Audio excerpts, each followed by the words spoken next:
Jeg hedder Simon Vestergaard, jeg er 25 år gammel, og jeg er født og opvokset på Mors i en kernefamilie med min storebror og min mor og far.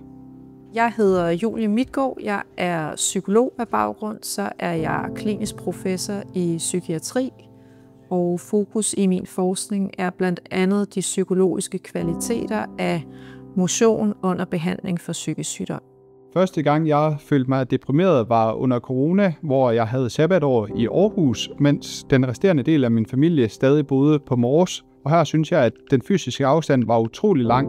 I starten under min deprimerende tid følte jeg mig utrolig ensom og havde en stor længsel efter min familie og især mine bedsteforældre, da de havde en kortere udløbsdato, så at sige. Overtænkning, det som vi også nogle gange kalder rumination, er et almindeligt diagnostisk træk ved depression. Altså denne her tilstand, hvor man dvæler meget ved negative tanker. I en grad, så man faktisk har svært ved at flytte sig psykisk. Så jeg begyndte at analysere, hvor lang tid havde jeg dem tilbage, og hvor tit ville jeg må nå at se dem, inden de ikke er her mere. I løbet af et halvt års tid udvikler sig det desværre mere negativt, og i samråd med min familie, så beslutter jeg mig for at flytte tilbage til Mors, hjem til mine forældre. Og samtidig med det gik jeg også i professionel terapi, hvor jeg fik nogle mentale redskaber til, hvordan jeg ligesom kunne forbedre min mentale tilstand. Samtidig med det begynder jeg også at gå en masse ture sammen med min moster. Det lettede utrolig meget for mine følelser og tanker, fordi jeg havde en at dele det med. Men også en til at udfordre mine eksisterende tanker og få mig til at tænke på en anden måde. Det betyder utrolig meget at have adgang til nogen, som både kan udfordre en, bevidne ens små sejre og dele sin historie med.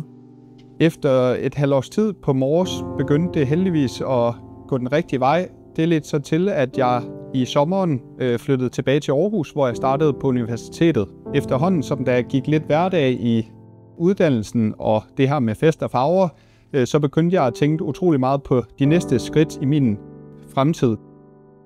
I takt med, at jeg desværre blev bevidst om, at jeg igen havde nogle mentale problemer, den her gang mere fremtidsorienteret end familieorienteret, som det jo var sidste gang, så fandt jeg alligevel ud af, at der var egentlig nogle ligheder mellem de to perioder, hvor jeg havde det svært i mit liv. Jeg overanalyserede nemlig utrolig meget. Samtidig så tænkte jeg så også på, hvad var det egentlig, der lykkedes godt fra sidste gang, jeg havde det skidt, altså hvordan kom jeg ovenpå. Det var blandt andet det her med at komme ud i naturen. Det var en god måde for mig at knytte løbeskoene på, komme afsted.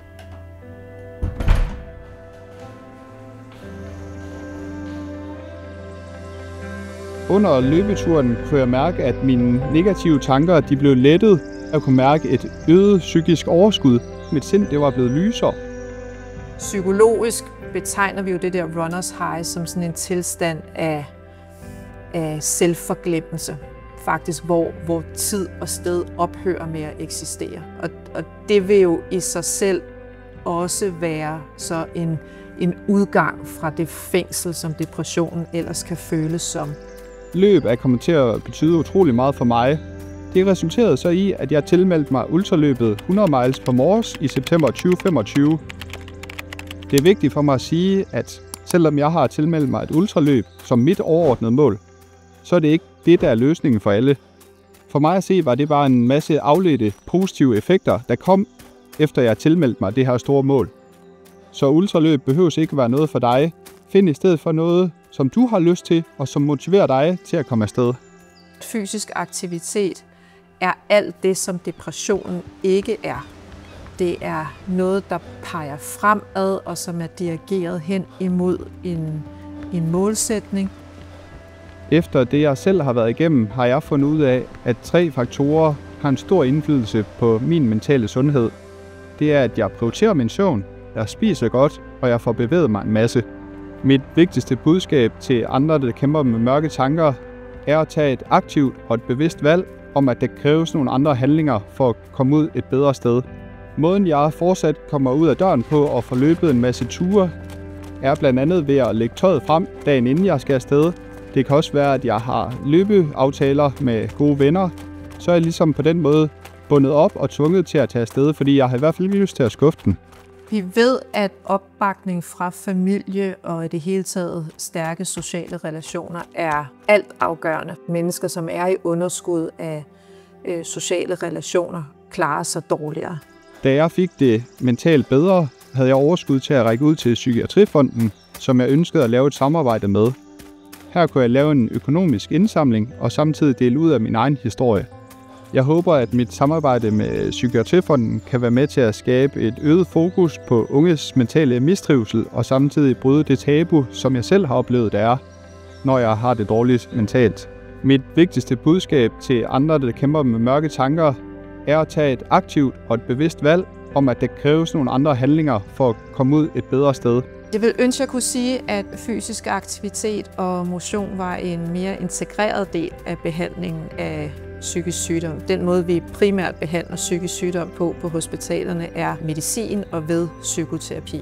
Og jeg tror ikke, jeg vil argumentere for, at træning skal erstatte nogle af de behandlingsformer. Men der er klart noget i litteraturen, der indikerer, at det kunne være en god idé at supplere medicinsk behandling og psykoterapi med fysisk aktivitet, fordi det kan noget, som de andre to behandlingsformer ikke kan.